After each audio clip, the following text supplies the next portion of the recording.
نفس وایي چې زه منځونه شروع کوم خو زما دا زړه نه غواړي چې منځونه وکړم. زه تلاوت کوم خو زه په تلاوت تنګېږم، بور کېږم.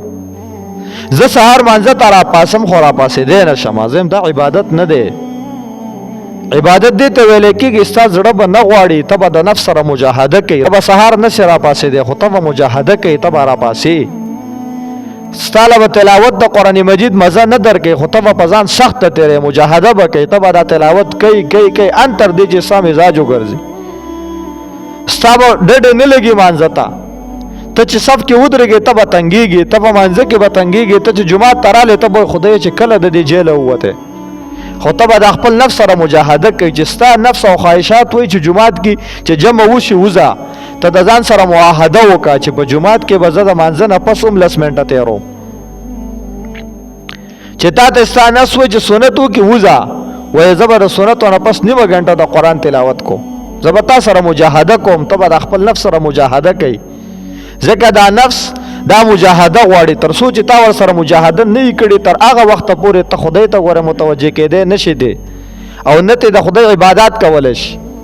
تا ته به ستا نفس وایي چې د شپې مه پاسه، یخني ده نشي پاس. ته وایې زه به پاسم، که هر څونه یخني یې زه به راپاسم، چې څونه سخته شپه یې زه به راپاسم. نو تا خپل نفس سره داسې مجاهده شروع کړه نو بس دا مجاهده بیا دونه طویله نه وي. دا مجاهده بیا بدله شي په لذت کې. بیا چې دی د شپې نه راپاسي نو بیا دی د هغې کمی محسوسوي. د هغې کمی دی بیا په خپل ژوند کې محسوسوي، پریشاني محسوسوي، بېچیني محسوسوي. خدای ولې بېچینه یم، سر رانه روږ دي، په څه پریشانه یم. ښه بېګا نه هم راپاسېدلی ځکه دا یې معمول جوړ شوی وي. دی چې مانځه ته نه راغلی دی بیا بېچینه وي. لمونځونه شروع کوي ستاسو به عادت جوړ شي، بیا چې نه کوئ تاسو به پریشانه یې. اوس دا خبره چې تاسو ته وکړو تاسو په دې پخپله پوهېږئ چې یو مزګزار سړی چې کله مونځ ونه کړي دی څونه پریشانوي.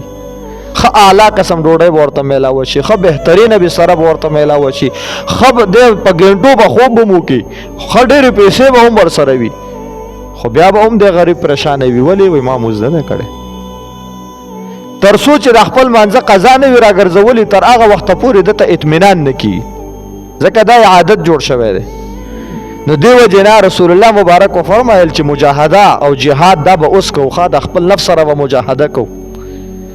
که عبادت کې درنه کمزوري کیږي یا نفس او خواهشات مې یو عبادت طرف ته نه پرېږدي، بس هغه عبادت طرف ته د مجاهدې اراده وکړئ چې زه به اوس په دې عبادت کې د خپل نفس سره مجاهده کوم.